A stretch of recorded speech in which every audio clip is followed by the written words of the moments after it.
Somalia উপকূল থেকে মুক্ত হয়ে বাংলাদেশে ফেরা সামুদ্রিক জাহাজ এমভি আবদুল্লাহ থাকায় দাগনভূঞা উপজেলার মাতুভূঞা ইউনিয়নের মমারিজপুর এলাকার বাসিন্দা ইব্রাহিম খলিলুল্লাহ বিপ্লব বাসায় ফিরেছেন।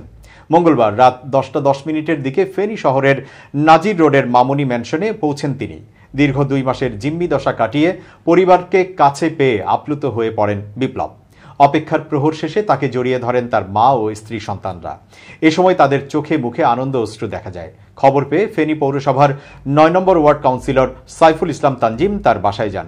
সেখানে তিনি তাকে ফুলের শুভেচ্ছা জানান ও শারীরিক অবস্থার খোঁজ খবর নেন। বিপ্লব জানান, মা বাবা ও স্ত্রী ছাড়াও পরিবারে তার 2 শিশু সন্তান 2য় শ্রেণী পড়ুয়া রেদওয়ান বিন ইব্রাহিম ও 2 বছর বয়সী রিহান বিন ইব্রাহিম রয়েছে। আলহামদুলিল্লাহ, পরিবারকে কাছে পেয়ে অনেক ভালো লাগছে। জলদস্যুদের কাছে জিম্মি থাকার সময় পরিবারের কাছে ফিরতে পারবো কখনো ভাবিনি। আল্লাহ আমায় ফেরত এনেছে। অনুভূতি ভাষায় প্রকাশ করার মতো নয়। গত 12 মার্চ ভারত মহাসাগর থেকে KSRM গ্রুপের মালিকানাধীন এই জাহাজ ছিনতাই করেছিল সোমালিয়ার জলদস্যুরা। মুক্তিপণ দিয়ে 33 দিনের মাথায় 13 এপ্রিল দিবাগত রাতে জাহাজটি মুক্ত হয়। এরপর জাহাজটি প্রথমে আমিরাতের আল হামরিয়া বন্দরে পৌঁছায়। সেখানে পণ্য খালাস শেষে আরেকটি বন্দর থেকে চুনাপাথর বোঝাই করে চট্টগ্রামের পথে রওনা হয়েছিল জাহাজটি। সেই হিসেবে আমিরাত থেকে 13 দিনের মাথায় জাহাজটি বাংলাদেশের জলসীমায় এসে পৌঁছায়।